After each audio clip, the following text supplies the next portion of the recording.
Hello and welcome to the Echo Chamber podcast. My name is Tony Groves and today we're looking back as well as forward. As always, I'm joined by my co-host and soon-to-be Deputy Leader of Sinn Féin, I believe, Martin. yeah, I played my cards right. I saw that. He asked me to do a reference for him anyway. More importantly, we're delighted to be joined in the Tortoise Shack by Social Democrats Councillor for Dublin Central, writer, activist and fellow Northsider, Gary Gannon. Gary, for anybody who's been hiding under a rock, is a campaigner for the inner city and particularly the inner city youth in some of the areas most affected by poverty and crime. Gary, thanks for coming on the pod. No problem at all. I've been described in many ways in my past in a life, but a writer, I don't think has ever been one of them. There's a good body of work there in terms of activist writing, so you can deny it all you want, it's there. I write, I don't know if I'm a writer. Martin says he's a writer and he hasn't written in about 3 years. Listen, there's people getting paid on broadsheets, can't write half as good as either of us. 140 characters is the extent of our writing expertise.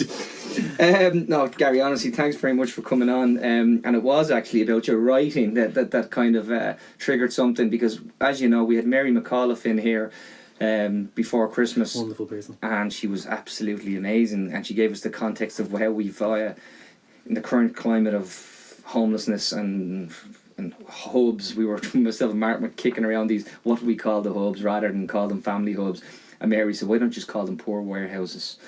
And she said that's what we've been doing for generations.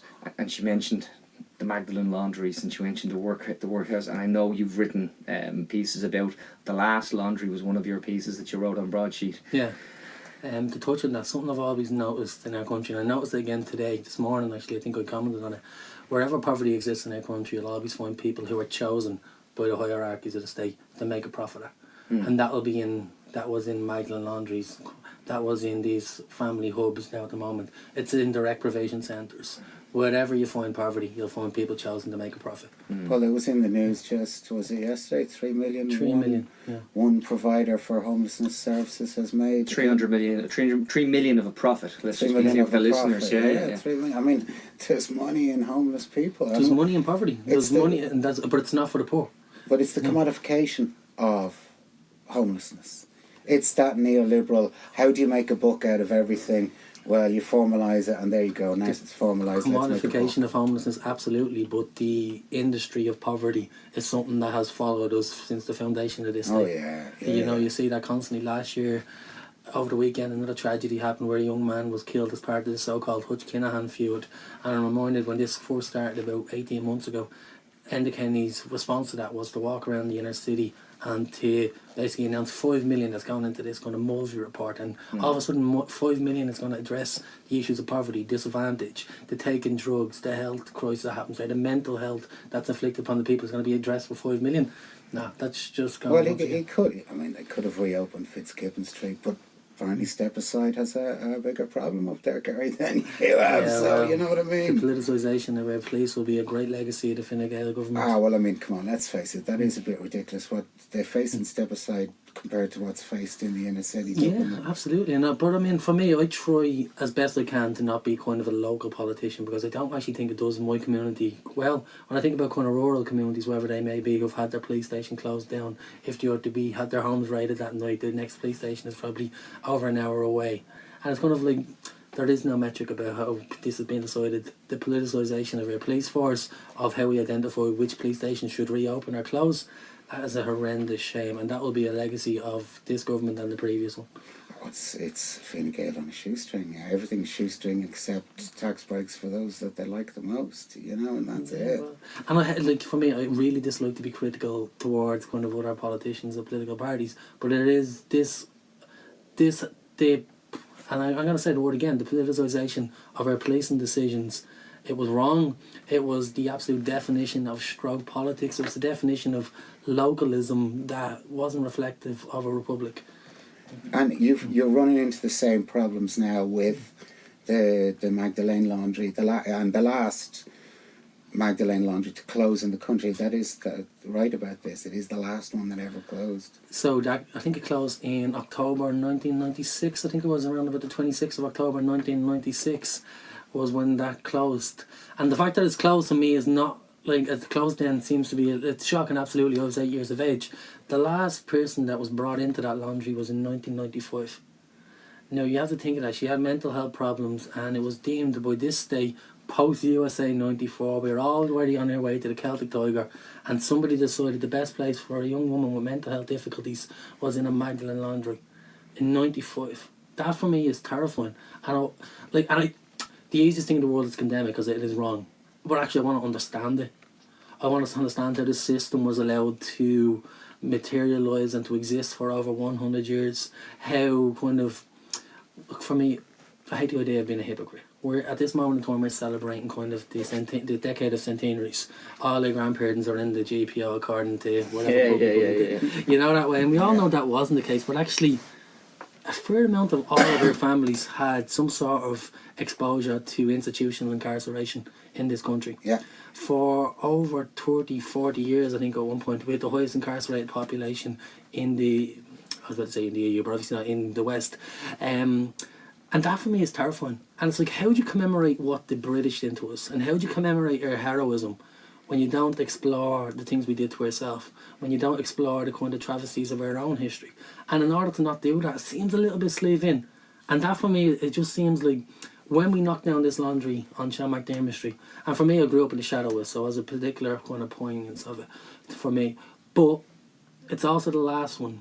If you were incarcerated in a Magdalene Laundry in any of the 10, if you were in a mother and baby home, if you were in a mental asylum or your family was in a mental asylum, if you're trying to trace back the roots of your family, of your great uncle, or your uncle, or was in Letterfrack, or your father, or somewhere like that, how would you understand the level of institutional abuse when we're absolutely systematically going over our way to knock them down at the moment? Yeah, that's like, great, really well said, because that's what we're at here. Because it's about, and I think I told this story about getting a guided tour of Amsterdam with the kids last February with a brilliant historian, and he walked along one part and he said, "Oh, that see that symbol there? That's the West Indian Trading Company. And see that symbol? That's actually the East Indian Trading Company, and they're both on the one canal. These fabulous buildings." And he said, "Oh, and you know, loads of money around here, all paid for with slaves." And he said straight out, as they owned it. You know, all of this was paid for by slaves. It was built by the slave trade. And I always thought, in an Irish context, we don't really own it at all. You know, we just... We're not only not owning it, we're going out of our way to knock it down. And Kenny, the Magdalene Laundry is not something that has, like, kind of... That building has been overshadowed my life. I grew up in Summer Hill and things like that. I was always terrified of that building. There was a room I used to go around that there was a Mackenzie or some sort of ghost used to live on the top of it and things like that. And my ma used to say, if you don't stop messing, the nuns will come and get you. And you know, and you kind of had the impression, is that where they bring me when they come and get me? Right? But now it's kind of a little bit more pressing than that. For me, that building symbolises a little bit of our own cowardice. You know, when we knock it down, we're doing it so that we don't have to look at it anymore. We're doing it because it clearly makes us feel bad. And when we knock it down, we lose the chance for I don't have any kids, but someday I might have grandkids, who knows. We lose the chance for them to kind of touch the walls and to know that this existed. That we incarcerated women in our country who committed no wrong because of some perceived moral failing that somebody else imposed upon them. Not only did we lock them up, but through some sort of horrendous level of kind of abuse, we told them that actually, if you wash these sheets, you'll be cleansed of that sin. Now, how is that different to what was over the walls of kind of the Auschwitz or anywhere like that when you say Arbeit macht frei? That work will set you free. I mean, it's the same. It's clearly not on the same scale, but it is the same. Well, we had Simon McDermott here a while back, and he was talking about demographics and who just makes decisions. And I agree. In our age group, we all agree that it should be some sort of memorial to what has happened in the past, and we do agree it's the last one standing. It would be very easy to do this, just a little bit of willpower, but the decisions are taken by old men. They're the people who make the big decisions, and for us, it's past history. For them, it's not past history; it's living memory, and I think that's the difference. Even that idea for us, it's past history. Yeah, I would have thought that for a long time too. Last Thursday, I'm going around interviewing people who have some connection to the laundry, not just survivors or people who are incarcerated there, people who grew up in the shadow of it. And last week, a woman got in touch with me. She'd moved to Cavan. She told me I can tell her story, so I'm happy to tell her story. Yeah. Her name was Lorraine, And she got in touch with me and said that she'd spent time in the laundry on Sean McDermott Street and so with her mother. And I met up with her. I kind of knew from her Facebook page that she was young. Do you know what age she was? No. 39 years of age. She escaped from the Magdalene Laundry in Sean McDermott Street in 1994. She's 39 now. She's 39 now, today. She escaped from the Magdalene Laundry on Sean McDermott Street in 1994 and timed her escape around the milk truck. Previous to that, she had been in the laundry up in Hyde Park. She was put there in 1987 when her mother died. And then she spent a couple of years in the teenage unit of Hyde Park. She kept escaping. And you know, from 1987, 1988, 1989 up to 1990 when she was escaping, do you know who brought her back? The guards. The guards. Yeah. Like, I mean, the level of state complicity and recent history that is surrounding these... 39 is... It's terrifying. I'm 39. I'm 30 years of age. This woman, like, I mean, she's absolutely brilliant. She's like, and her story was harrowing. Like, it was just, and it was, she used to visit the laundry as a kid. She told me as a kid, her own mother had been in the laundry in Sean McDermott Street, but she'd been claimed and brought out, and then they'd moved over the south side. And her mother used to bring her back to the laundry in Sean McDermott Street to meet all her old friends every weekend. And she said she used to love making that visit. Said all the women there would give her 10 pence and things like that, and she said she'd make a fortune out of it. And then her mother died when she was, in 1987, I think she was 8 or 9, her mother died, and then she was placed into the Magdalene Laundry in Hyde Park. And that's where she lived until she was brought down to Sean McDermott Street in 91, 92. And she kept brought down to Sean McDermott Street because she kept running away in Hyde Park. And when she was running away, the guards would bring her back, and then eventually the nuns brought her down to Sean McDermott Street. She walked folding clothes down there until, in her own words, she escaped in 94. That is terrifying. 94, I was celebrating lobbing the Italian goalkeeper, you know, when... Yeah. You know that way? Like, it's like that was, I remember 94, like I was 7, my younger brothers. I was in the old Brogue on Dorset Street watching the through me fingers, you know, that way, like I can still feel it, like, you but know. you know, that's 94 for me. Yeah. 94, they say, kick-started the Celtic Tiger. 94 was the time when Ireland was vibrant, it was exciting, we were confident in who we were as a people, and this young woman was escaping from a Magdalene Laundry and fleeing over to London where she'd spend the next 10, 11 years of her life. And came back, and she came back then, lived around the inner city, and then moved towards Cavan. I met a gorgeous little daughter last week. She's 2 other kids, I believe. A lovely woman. And that is her story, and that is her history. And that is what we forced upon her. Like, she had to work for free, generating huge profits. Slavery. Generating huge profits, and that happened in 94. And you want to knock down that and people want to knock down that building and pretend it never happened. We knocked down a building, put up a hotel, and put up a student accommodation unit. And we had we had Mel Reynolds sit where you were sitting, Gary, and tell us that's the most profitable kind of usage of, because you're literally getting a square foot per bed kind of rate. And this is because you don't need to have. You don't need a par 5. Yeah, you don't need parking. You don't need absolutely all of that. You don't need the par 5 conditions. You don't need parking. There are smaller units. Communal living. Occupied 8 months a year, so eventually you apply to change your planning, so you can Airbnb it for the other 4 months of the year. Huge money. The hotel. I've no particular objection to hotel, but don't patronise me. But I've an objection to hotel on that side. I've also feel it's quite patronising to tell us that a hotel is somehow going to re-energise the north inner city, as if the other 24 hotels that are in a half a square mile kilometre of the hotel haven't already done that. And again, I don't think the people who are making these decisions are malicious or bad people in any way, shape or form, but I do think we've got that cognitive dissonance that associates with ourselves as Irish people, where we can make these decisions separate to, build a hotel there, it'll regenerate the area, but there's 6 hotels that are in 5 minutes and you haven't done anything. And on this particular location, women were effectively tortured, imprisoned, incarcerated. And somehow, someday, maybe those women's relatives are going to want to understand that. Maybe ourselves as a state would like to understand that. We'd like to touch the walls and know that we did it. Actually, it's a 2-acre site. There's a lot of other around there. There's other travesties happening at the moment, such as a housing crisis.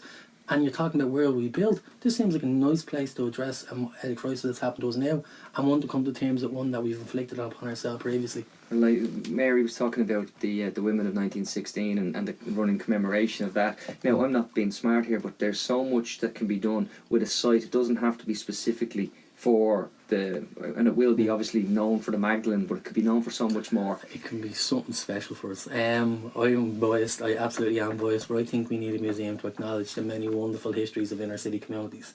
I was thinking about that, I've been going around talking to kind of people about this idea of kind of a museum to commemorate the inner city and working class culture in Ireland as well, which is kind of we're often trying to get rid of now in this great age of Leo.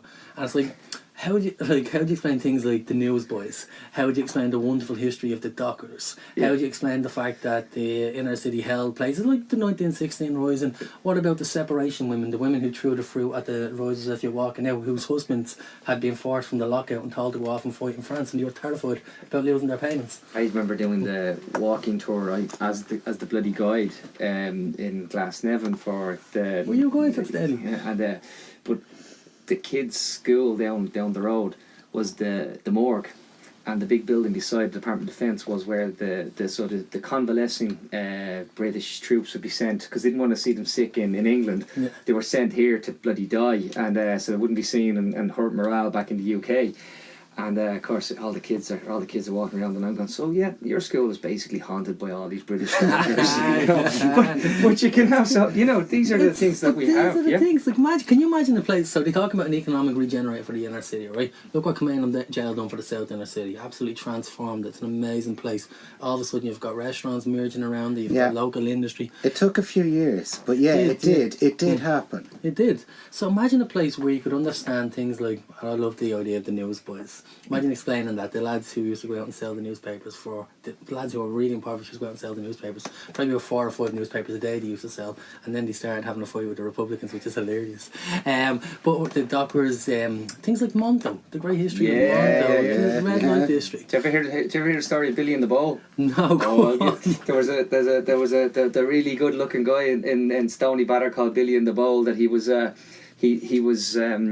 hadn't got the use of his legs, so he had this kind of contraption and he was powerfully built that he'd move on his arms, but apparently he was a very good looking man. Like they said, he was really incredibly handsome, that people would just pity him.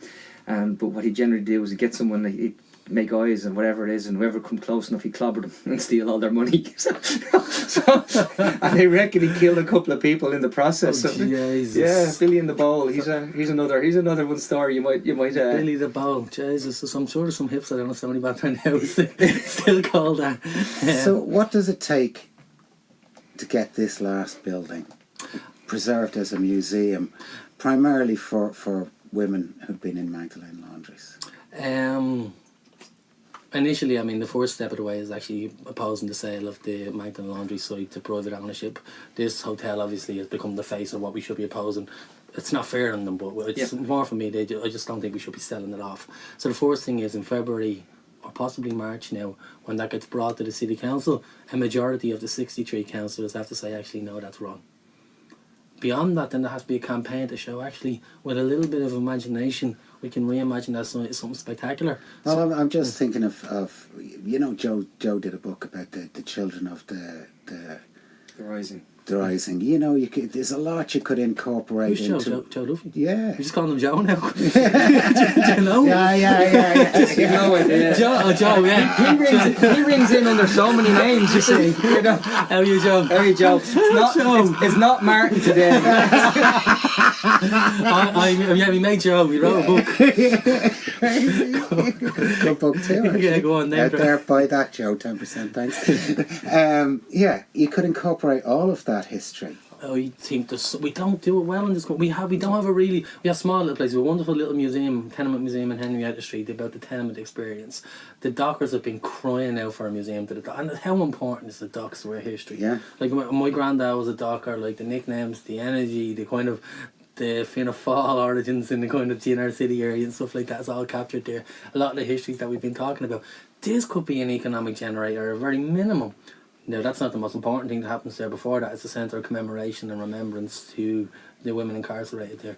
But then, emerging from that as well could be something spectacular. I can't see why you couldn't get cross-party support on something like this. There's enough decent people across the spectrum that would, be quite happy to put their weight behind something like that. And in fairness, I think politics is full of decent people across the spectrum, and I really do think people have the best intention in mind.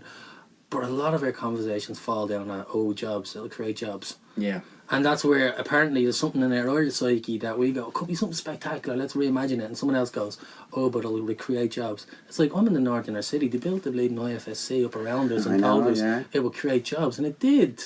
And it's like, I'm a fan of it to a point, but it didn't do anything for the local community. No, I always, I drove motorbike around there for years, so I know it real well.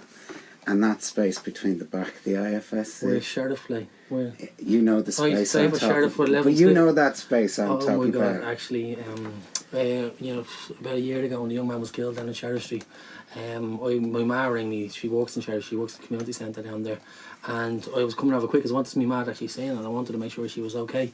And I was coming through, and I was coming through the AFSC, and there was people just going around their lunch breaks, there was people just kind of hustling and bustling and going on with that kind of lunchtime thing that people do down there, and then you cross through that little space where Sheriff IC is, and you may as well walk through a portal. You may as well have walked into a different world, because all of a sudden there was pandemonium in the street. A young man had been killed in tragic circumstances, and it was like, I just walked 30 seconds, and all of a sudden I've seen probably captured the inequality that exists in Dublin and in Ireland. I've captured the two Irelands in that one little walk. It'll stay with me forever. My younger brother Paul was with me, and even he, I mean, he's 21, beautiful guy, but even he that day noticed that, like, that way, like, he was like, the difference there. The movements through the socio-economic class and doing it geographically. It was never so more pronounced than it was that day, and it'll stay with me forever.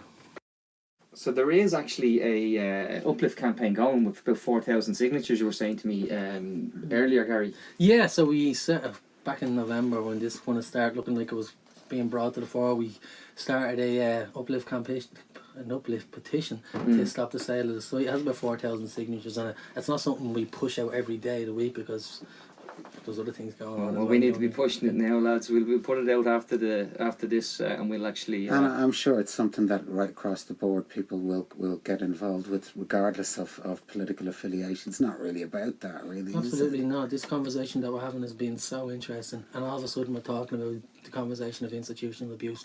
We're talking about kind of reckoning and coming to terms with what we've inflicted upon ourselves. It's been a fascinating past couple of months. I mean, there has to. I know in my family there's history in my family, and some of it you can talk about, and some of it you can't talk about. I think it's in all of our and families. I think everybody has the same. Yeah.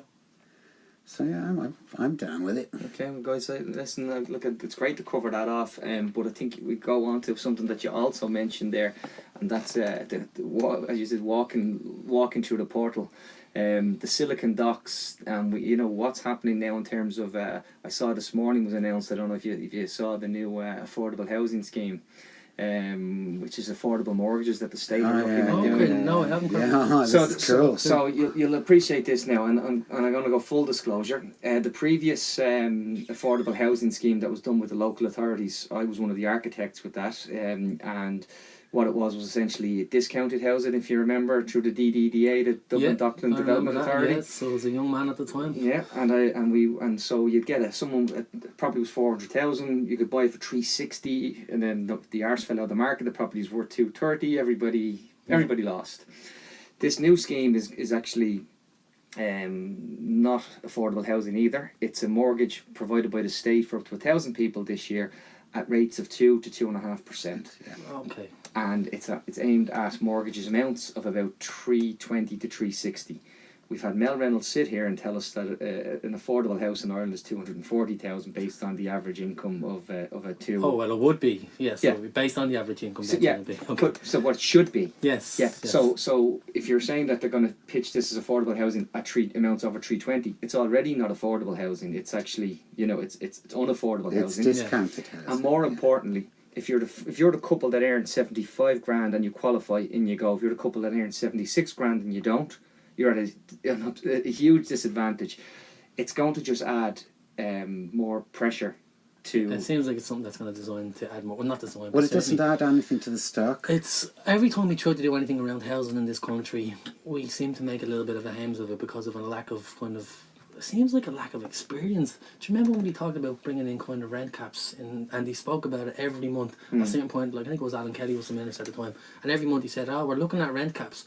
And all that kept happening was they just kept increasing rents. Others rented at the time. Letters kept going into tenants saying, we need to talk about your rent. Yeah, so every time we said we're going to increase or we're going to bring in some sort of security of tenure, the letters would come in to me. I think I was renting in Santry for about 4 of those years, and I know Alan Kelly wasn't there for 4 years, but I was renting in Santry during that kind of period of government, and my rent went from about $10.50 up to about $13.80 by the time I moved out. And that was over the course of about 3 years. We had Mel Reynolds tell us that the rent pressure zones of 4% have just created an upwards only rental review. Yes, and that's this, and put more pressure on the market, so everything goes up. And it has to go up by 4% because if you're the investor, you want your yield. So 4% is your actual. It's not a rent increase. It's your yield. You know?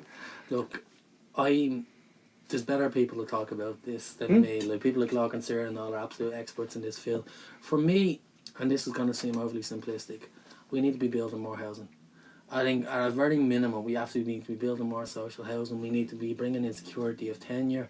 We need to be taking on landlords who are certain, and they have the right to their property of course, but there is certain policies that we can certainly bring in. Social Democrats today are getting a cross-party motion on the period of notice of 90 days. I mean, it's pretty simple and it's something that will make a huge difference to people. You may say you're oversimplifying it, but you're not. Oh, yeah, you're actually giving it. There's a systemic thing you can do. You can give security of tenure. You can tackle the landlord who's acting, who's a maverick. You know, you can tackle the actual crisis in it by actually looking at what they do in other countries that works well. It's not. But that's where it comes down. We talk about kind of the extreme left. It seems to be an extreme adherence to kind of neoliberal ideology that prevents us from doing these simple initiatives. I mean, building houses is not radical. We've actually done it in this country. And during their kind of periods where we certainly wouldn't have been as wealthy as we are now, we built massive estates. We built places like Whitehall, East Wall, Cabra, whatever, Crumlin. All of these places were built, and we can do it again. It just takes a bit of will. It takes kind of, and again, because we're in politics now, and because we've got communication units and things like that, they try to make things more complicated than they actually need to be. But building is something that we should be doing. They should be the targets that we're making. How many houses are you building this year? How many people are you getting into homes? But you don't. Look, we've had some great people in here now to talk about it, and well, I'll give you the real simple. They don't even know how many social houses they're building in a year. Now, when you're starting, that's your basic bottom line. Everything else you do after that is a waste of time. And they don't know because, I mean, depending on, we have this many houses built. Well, actually, no, you just turned on the electricity in that house and you counted that as well, a I house texted, I tweeted, Brian Hayes was on today praising Owen Murphy. So I went and I took the list of everybody we've spoken to, and I linked all the articles into them. I said, look, have a listen. It's about half a day, but these people have the solutions. These are the experts, you know. Yeah, and I mean, listen. And the experts are the experts are there. You know, like somebody like Locke and Sarah, how you wouldn't be bringing him in and talking is like, how can you help us make this situation better? Because I mean, there is a crisis. He sat where you sat, and we just sat there, and we just went, okay, right. And for a guy who parades around as Dr. Doom, I felt a lot better that there was solutions. And that's the thing, you know, as a politician, like, I'm very conscious that I'm not an expert in probably anything. But I do know that in this state and in our republic, we have people who have the capacity to make suggestions, design policies, tell us how we can improve the lives of people.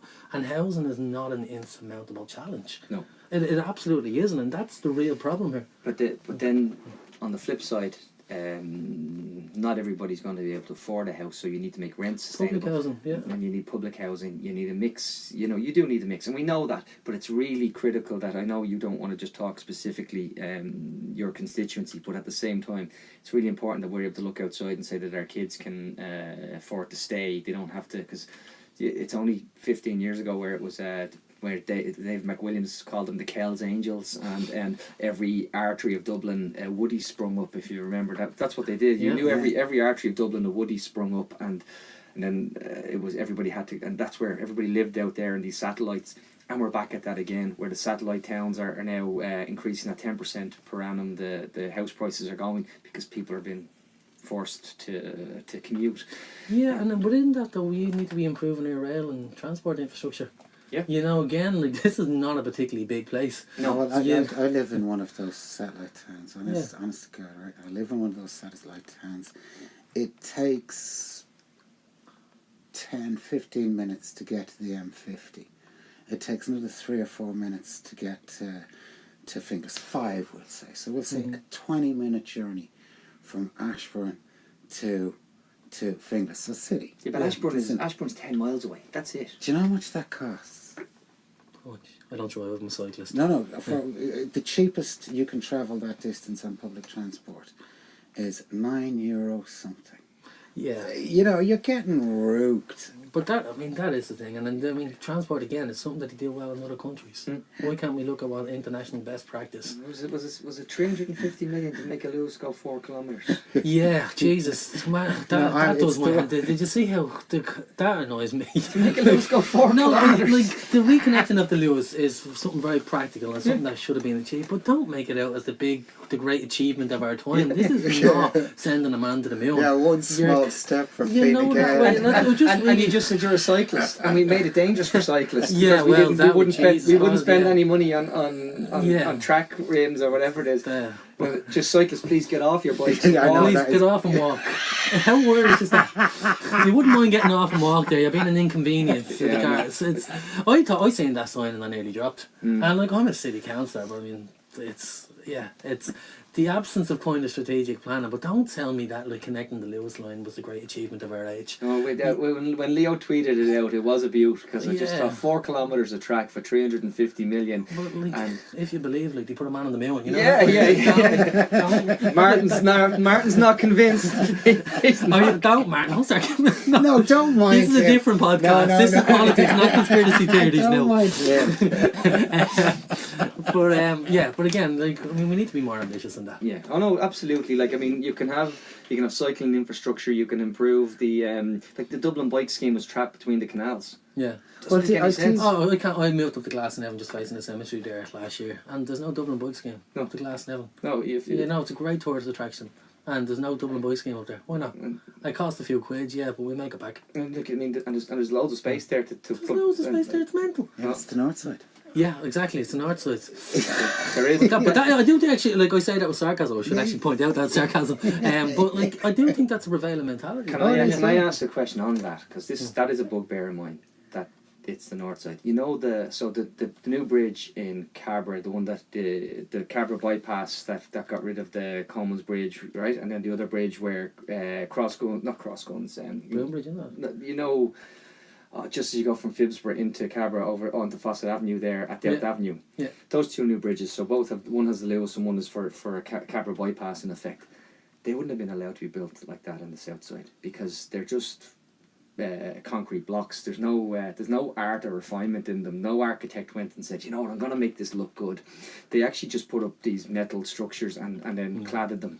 I did see that. So they're nothing like the Dundrum, that beautiful bridge there down through Dundrum. That's flowers and nose paint and no, but we don't sweep every day. I just see that and like, I mean, in town, I see that in the inner city all the time. The amount of railings and fences and divides that are being put up to block one street off from another, that actually just looks like, it looks shocking. And you're thinking, there's no way you'd have this over in Dublin 4. And I love the great people of Dublin 4 and I have a lot of friends there, but like, my heart is very much in the inner city. And there's things that are allowed to continue there, and there's aesthetical travesties. There's a very simple thing that's true in planning. You want to open a Spar in Dorset Street, you can come along with your sign, your Spar generic sign, and you put it up. You want to open that in Dublin too. They'll want gold lettering, and they want it no more than 6 inches off the front of the building, and they want it to look.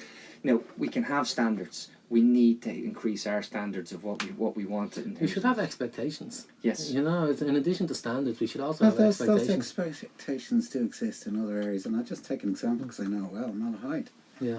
Malahide has high standards on what you do with your shop fronts out there, and I don't know if you've ever walked through it. It's lovely. It's gorgeous. I think the most cruelest example of that is O'Connell Street. Oh yeah. Jesus Christ, O'Connell Street could be amazing, and there's no offence, Dr. Quiggs has spent a lot of time down there, but the signs and some of the things that he wouldn't be allowed in the Champs-Élysées. You know, no.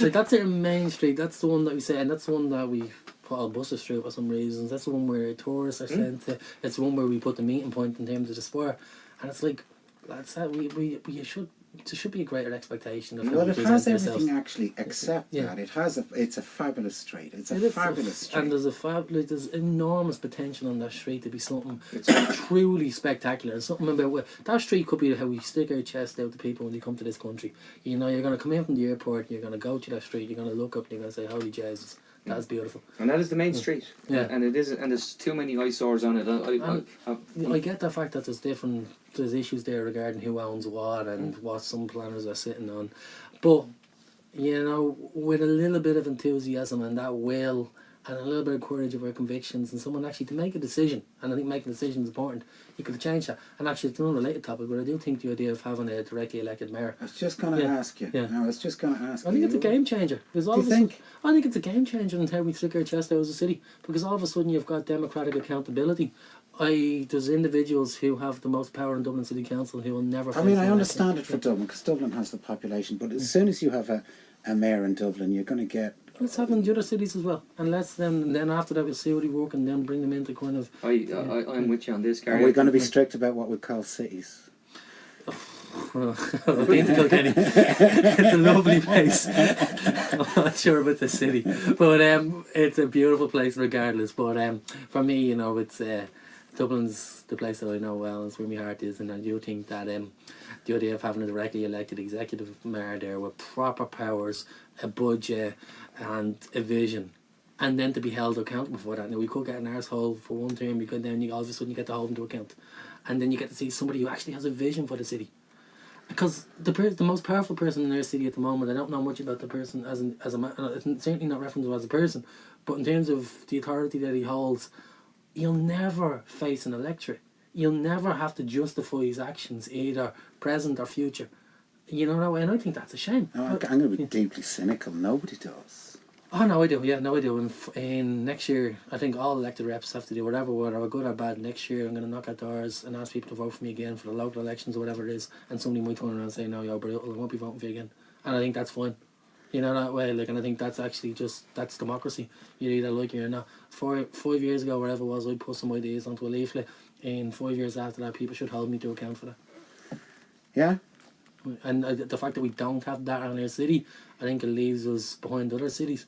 I think we just don't have a face for just a person. And I know it's an old idea, and it's not even. Yes, It's not even that, Gary. I prefer it from the point of view is because you have too many personal fiefdoms. Yeah. And if you had a mayor who had executive power, who had actual decision making capabilities, you could actually get rid of a lot of some NIMBYism, and you could get rid of some. I of think the, if it works, it's a good idea. But if it just gets folded into everything else that we have at the moment that doesn't work, but Martin, what's not working now isn't Yeah. working now. So you have to try something different. think about how many ministers. Think about many ministers with responsibility for some aspects of rural Ireland we already have. I think it's about 3 or 4 at this point. And we have nobody solely responsible for kind of the largest economic generator in the state, which is they Dublin. hate us because we're And that's jackies and they despise us. And they have a point to it. Yeah, there's a lot to be said for. Like, let's not knock them. Like, you know, but there is nobody who has that vision and sole responsibility, and most importantly accountability. Because I mean, as one of 63 councillors in Dublin City Council, there's people of various degrees of talent, and a lot of people who've made a contribution. But the most powerful person in that room will never face an electorate, and he's the one that makes the majority of decisions. Whether you agree with them or not, we should have a chance to have a say in them and to hold them to account for them. I agree with you on that. Yeah, I agree with you on that. I'm going to move it on just a little now at the moment. And the big issue that's going on at the moment is repeal. Oh. So how are you feeling about that at the moment? How are you feeling about the way it's been?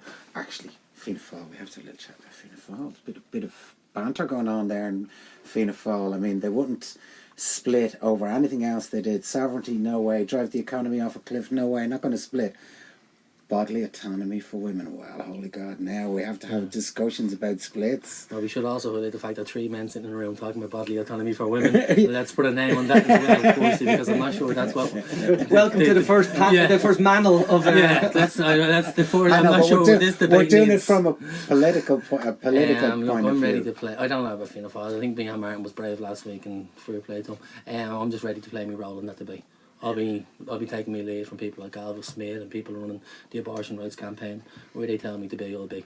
I think it's I just think it's good because I think Colin O'Gorman summed it up lovely when he made the point that that people are asking for a vote of conscience, that they want a vote of conscience, that they want to make their own personal decisions, and some of them, their own personal decision would be to stop other women having their own personal decision. And I thought that was a lovely way to sum it up. You know, so realistically you can have all the dilemmas that you want, and you can have your own strong, fervent beliefs, but I think, you know, anything else that... I think we need a date at this stage. I think that's what has to come. We need word and a date, and you know that. But I mean, I have wording. It's repeal and feck off. Yes, word. Well, yeah. Well, that's my opinion. So, and I'm putting it out there. Well, when we have, I suppose my role will be to go where I'm told. I'm going to knock at doors, give some information, and ask people to vote, to give women in their country the opportunity to have a say of what occurs in their body, and that'll be the only position I'll be playing. And you did that, you've done that on other campaigns as well. You were very active in other campaigns as well. Yeah, the marriage equality marriage equality referendum was huge for me. It actually changed totally the way I look at politics. It was beautiful. It was the first time I was ever going around talking about actually the kind of country that I want to live in. You know, it was very simple, like, I'm a straight man, long-term relationship, but for me, knocking at a door with side people who were saying, this is the country I want to live in, I want to be able to marry the person I love, it was different. You know, when I ran in 2014, I wasn't talking like that for the local election. I was running because I was angry. I was angry at the Labour Party, I was angry at those that sold us out, I was angry at all them people, you know, and like, and then all of a sudden in 2015, I landed different my campaign, and through that referendum, I was talking about the kind of country you want to live in. It kind of left a lasting impression on me.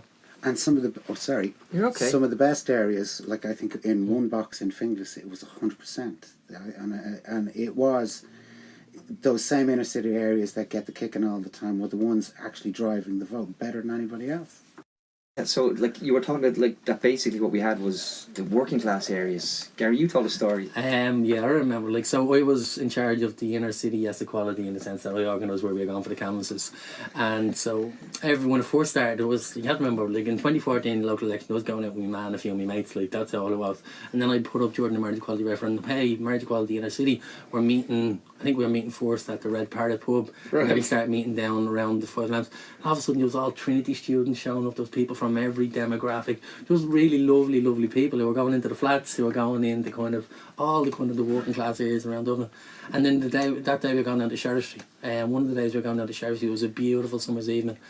And I remember saying we were going to the Sheriff Street, and there was a few, we were at the Five Lamps, meeting at the Five Lamps. So I was going to the Sheriff Street. I had no issue with, like, I've been to Sheriff Street my whole life.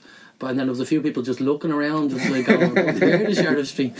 And then we went down. I remember people opening doors down there, and you were just screaming at me, you were like, Gary, of course we're going to do it for you, and everything like that. Yeah. And I was like, don't do it for me, do it for me. And you're opening the door, and you're giving the people hugs and everything like that. Yeah. You know, the Trinity students were getting hugged from the locals and all, and you're all saying, of course we're going to do it. I remember some fella opened the door, and he looked like a cranky fecker, like, and he opened the door, and he was like, I was the next one over, and he opened the door, and he was like, what do you mean? He was like, of course I'm going to vote for yes equality. Of course I'm going to vote for it. Wouldn't you not do that? That'd be very antisocial of me, wouldn't it? He was cranky and he was annoyed, and I was the only cranky annoyed person we got down there that day. It was so full of love. And the reason that man was cranky and annoyed, because we had the audacity to ask him to vote for marriage equality. He's like, well, of course I'm going to be voting for marriage equality. It was lovely. He was rejecting the lazy stereotype, Gary. It was lovely, it was really, it was just lovely. But you're a Trinity grad yourself. I'm a cultural omnivore. Oh no, you were at the Trinity Access Programme yourself. Yeah, so. I went to the Trinity Access Programme about 10 years ago now. I actually work for the Trinity Access Programme now as well. But about when I left school, I was a plumber. It's a very well documented story at this point, and I was leaving brutal at it. But actually, I deserved to be let go, and none of the rest of the lads I worked with didn't. Yeah. So when I first started on that site in late 2005 and into 2006, there was a lot of young strapping, like really kind of handy fellas. And by the end of it, they were all let go, including me. And I was the only one that really deserved to let go, and that was heartbreaking. So after that, I went back inside to pursue education again.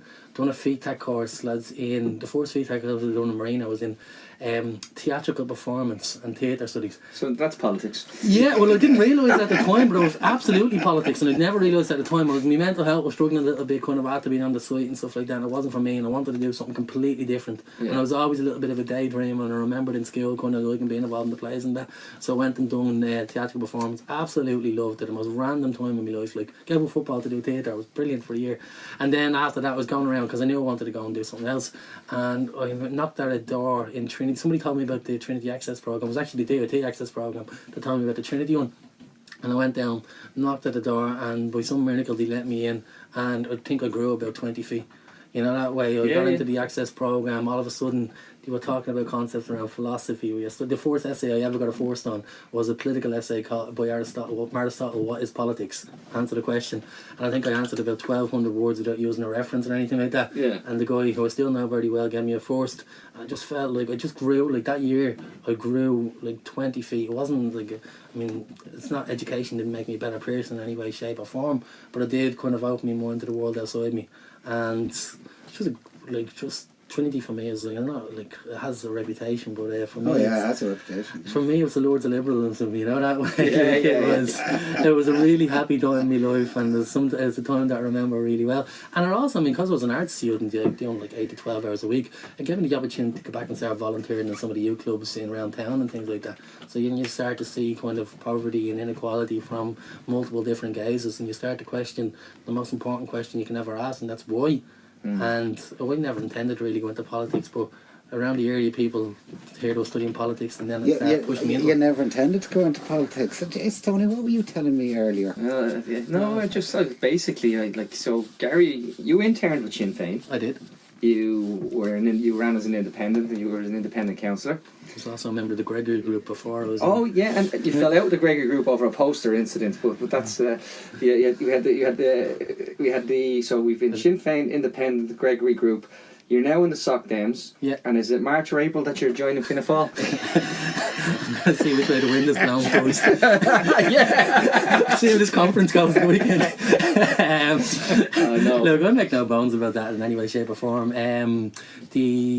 I don't come from a family background. Yeah, I don't come from a family background. I don't have any family. I don't come from a political background in any way, shape, nor form. And kind of I knew I wanted to get involved. It was kind of about third or fourth year. I knew I wanted to get involved in politics, and I wanted to start testing things out. So Sinn Féin are obviously embedded. Like, I was initially, Tony Gregory was my man. I used to canvass for Tony Gregory. He's a great guy, and that was kind of my first political reference. So I was always going to start with following his footsteps. After that, kind of started to get a little bit started to think a little bit more about the world and think I'd rather like to be in a party. So I experimented with kind of interning with Sinn Féin. Now, when I interned with Sinn Féin, I was doing a Masters in Public Affairs and Political Communication in DIT, and it was a requirement. So I had to intern with somebody, and I wasn't going into Labour or Fianna Fáil or Fine Gael at that time. So I went in with Sinn Féin. I was in an office with David Cullinan and Donegal O'Leary. Do you know him? Yeah. The two TDs, absolutely lovely guys. Had a great time with them. David Cullinan, I'll always remember kind of how empowering he was. You know, that way he'd let me write their leaflets on workers' rights and things like that. You know, it wasn't a party. He'd come into the office, have a laugh at you and stuff like that. Like, I remember my first day with Sinn Féin, I showed up down their office in a big fancy 3-piece suit and the rest of them were wearing tracksuits. That's great. But like, even Donegal O'Leary, he's still a great friend of mine. We meet up once every 4 or 5 months and have a few pints and have a talk and stuff like that. And there's a time I remember very fondly, but it wasn't for me being involved in Sinn Féin. Then I ran as an independent and got elected as an independent because everybody knew me ma. Within a couple of months I realised that I didn't really want to be an independent because, you know, in the north of the city we've always had great activists, and we still do. We've got people who can be active and talk about kind of poverty and kind of articulate other people's poverty. What we've never really had is great legislators, and that's what I want to be. I want to be a great legislator, and I want to surround myself with people who have a network of kind of shared ideas, and I want to build something that's more national than local. So I was looking for something bigger.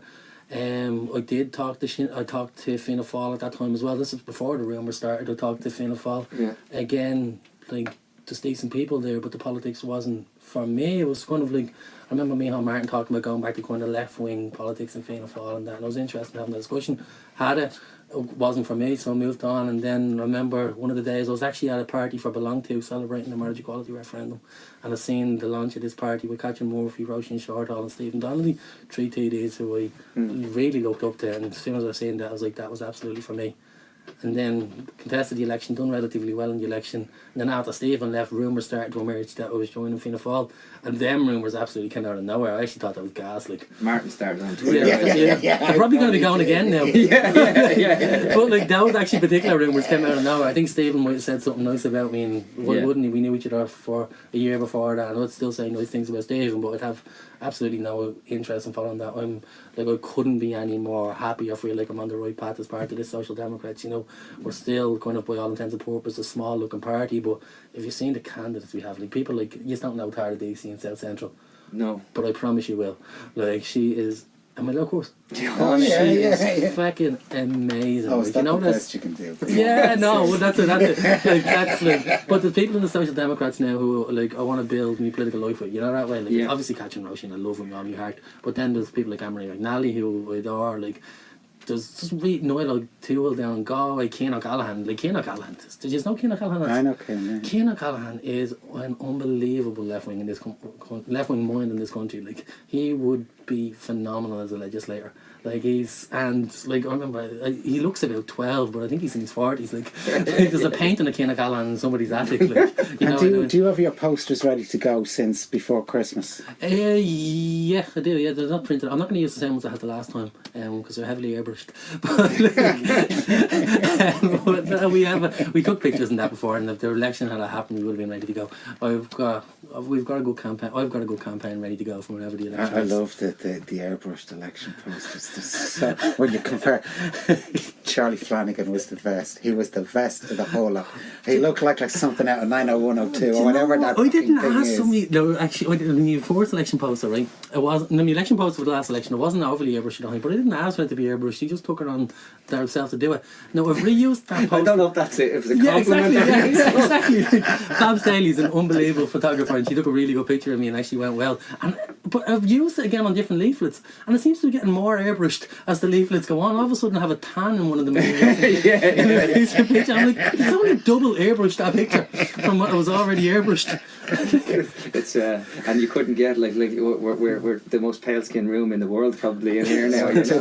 Tony airbrushes all our photographs before he puts them. I mean, they're the good ones. Well, I want a nice filter on my photograph. He does the photos. If there's any complaints, I want a nice filter. Talk to himself. He gets all upset because we break ranks and tell the truth that he wanted a milk crate to look tall. He was standing on the little Jack Russell. As long as it wasn't a tortoise. No, look, Gary, really appreciate you coming in. That was fantastic to give us that insight into the Magdalene piece, particularly because it's something that it needs more attention brought to it. It is time critical now as well when you think about it, trying to build a consensus in a short time. And we really are talking trying to consensus. Yeah, it's very quick. Yeah. So we really need to get some traction behind that now. Martin, have you any more questions? No, thanks for coming on. Thanks very much, and the best of luck in Sockdowns and Fianna Fail and wherever you're going now. Wherever that's happening. No, thanks very much for coming in and talking to us. Anytime, lads. Thank you. Right, listen, lads. If you like what you hear, hit subscribe. Tell your friends. Share the news. We have no budget. We keep saying it. We're literally just sitting here. Gary will attest with two lads with an iPad. Biscuits. No biscuits. No tea. Biscuits. Thanks for listening, folks. Appreciate it.